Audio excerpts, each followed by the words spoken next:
Hi there, I'm Maeve McMahon and you're watching 12 Minutes With.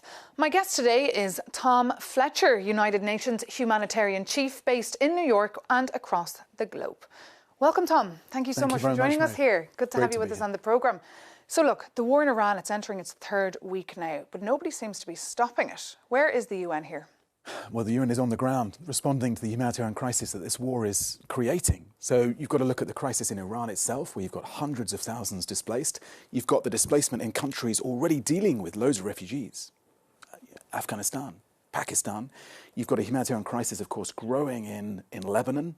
We've also found that our access to Gaza has been restricted since the start of this war. And then we've got the crisis caused by the fact we can't get our goods through the Straits of Hormuz. And so the prices are going up of fertiliser and food.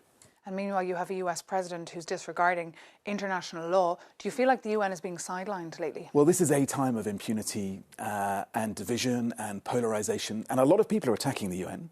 But every time you hear someone attack the UN, ask yourself what they gain by making us weaker. Because actually, impunity, brutality, polarisation, war, we were built for times like this. This is why we were invented.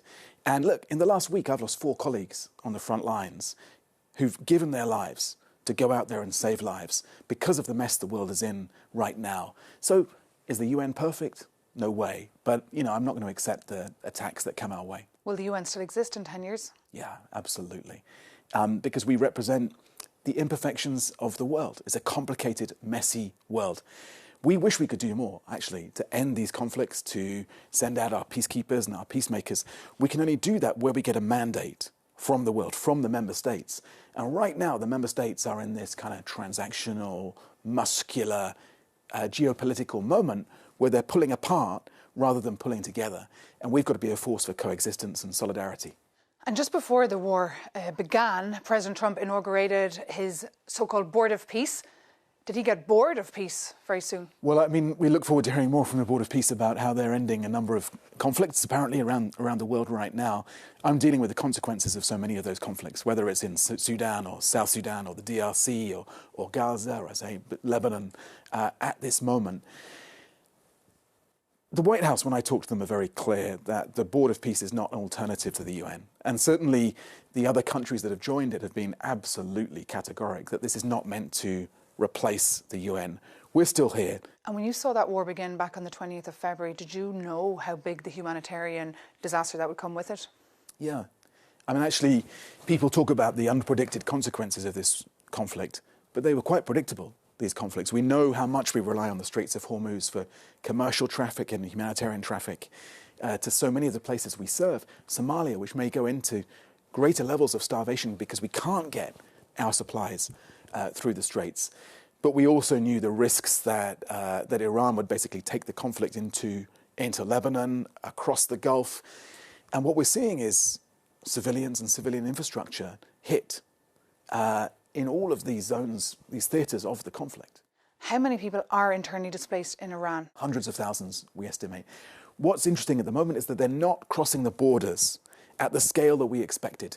So you've got a lot of instability in those countries of the region, and of course the economic crisis is driving up that movement of people, but we're not seeing the large numbers of Iranians cross the borders at this stage. And what we're understanding from the local authorities is that local communities are responding and taking people into their homes. But that's a situation we're watching very closely. What about potential spillover of refugees coming to Europe, potentially, even though you're not seeing that now yet?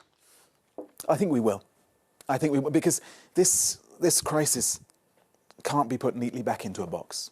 You know, wars don't just end at frontiers, and actions have consequences. And we're in a period globally right now of kind of reckless adventurism in so many places.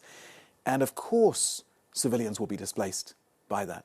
So how should you prepare for this? We've got to think about how we coexist between host communities and those arriving in our communities. Now, that will be politically very difficult, and the extremes in our politics will use these crises of people on the move to try and gain more support, to go for more populist, anti-migrant policies.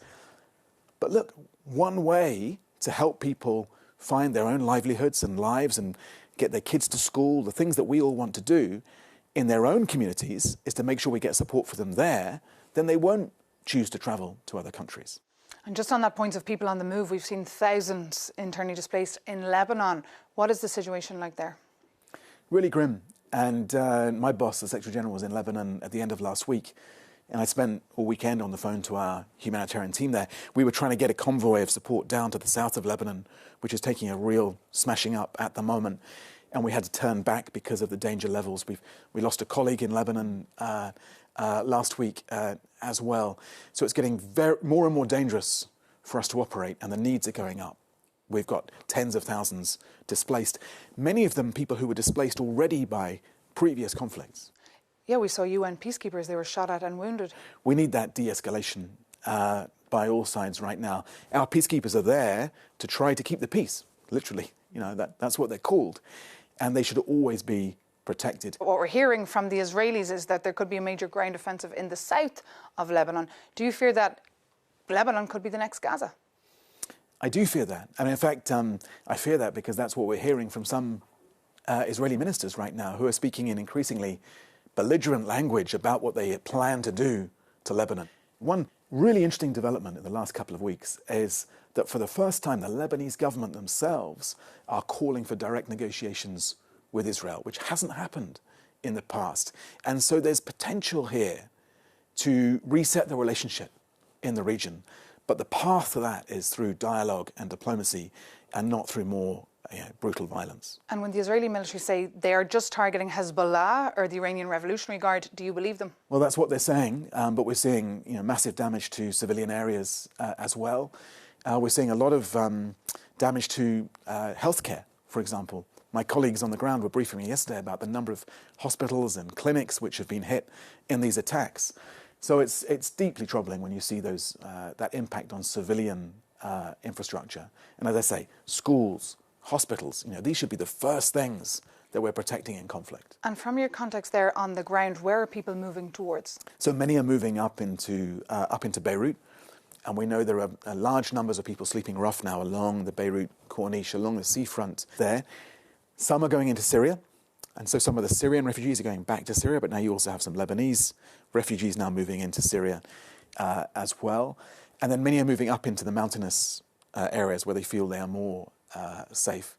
Because the reality is that Israel has issued these instructions to civilians to move from vast areas of the country. So it doesn't leave very much space for them to seek refuge. You're in Brussels this week. What is the role of the European Union here? And fill us in on your talks with Kaya Kallas and others. So the EU is one of our most principled, reliable donors of humanitarian aid. And this year we're looking to save 87 million lives globally. To do that, we're trying to raise $23 billion. Now that's less than 1% of what the world will spend this year on guns and arms and defence.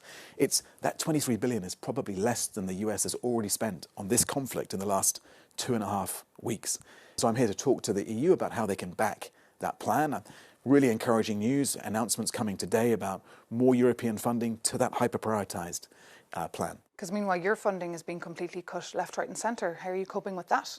Oh, it's really rough. If I was running a business and I'd lost half of my funding in a year, then I probably wouldn't be in my job. It's been really hard because what we're trying to do is reform the system, and that's something we're doing because we believe in reform, not because it's forced on us.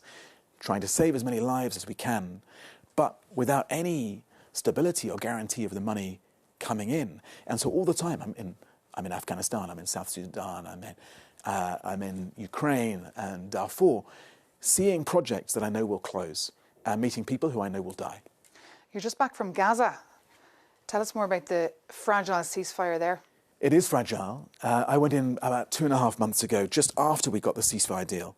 And as a result of that ceasefire, we've hugely scaled up the effort. So we were doing 1.6 million hot meals every day, for example. We got a lot of shelter in. We did a big immunisation campaign for cholera. It wasn't enough, and kids still died of hypothermia over what was a brutal winter.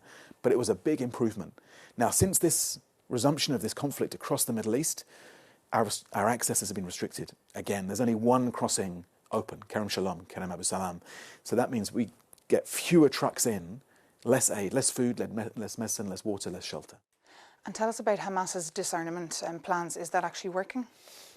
I think it was moving in the right direction. And we were seeing the appointment of a technocratic committee who were planning to go into Gaza and start to really run Gaza on that technocratic basis. But my concern at the moment is that that's all delayed by that wider escalation in the Middle East. We need to get back towards the two-state solution, and we need, Israeli and Palestinian leadership that's committed to security, justice, and opportunity for Palestinians and Israelis. What about the situation in the West Bank? Did you visit the West Bank? We saw this week a family of 6 Palestinians went out for the day and only 2 came home. I worry that this is one of the other issues that's slipping down the agenda while we're all thinking about Iran, the Straits of Hormuz, and so on. You have very deliberate attacks from extremist settler groups at the moment against civilians across the West Bank. So we need the world to pay much more attention to what's going on there and to call for protection of civilians and accountability for those carrying out the attacks. And just a final reflection, perhaps. Do you have any hope for the Middle East? I have to have hope. A famous peacemaker, George Mitchell, said diplomacy is 799 days of failure and 1 day of success. So every day I wake up to it, probably the most horrible inbox in the world. And my colleagues are going out there risking their lives every day to save lives. But I get to meet the civilians that we support across the Middle East. I get to hear their stories. I get to meet people who are surviving because of that humanitarian support. And that has to bring you hope. And ultimately, I'm an optimist about humans. I think we have these 2 competing instincts. One, to fight for resource, and we're doing a lot of that right now, and those people are shouting pretty loudly. But another more important one, which is to work together as communities for that resource. And I believe ultimately that is the more powerful instinct that we have. And as long as I believe that, then I'll have hope. Thank you so much, Tom Fletcher, for being with us here on Euronius. Thank you.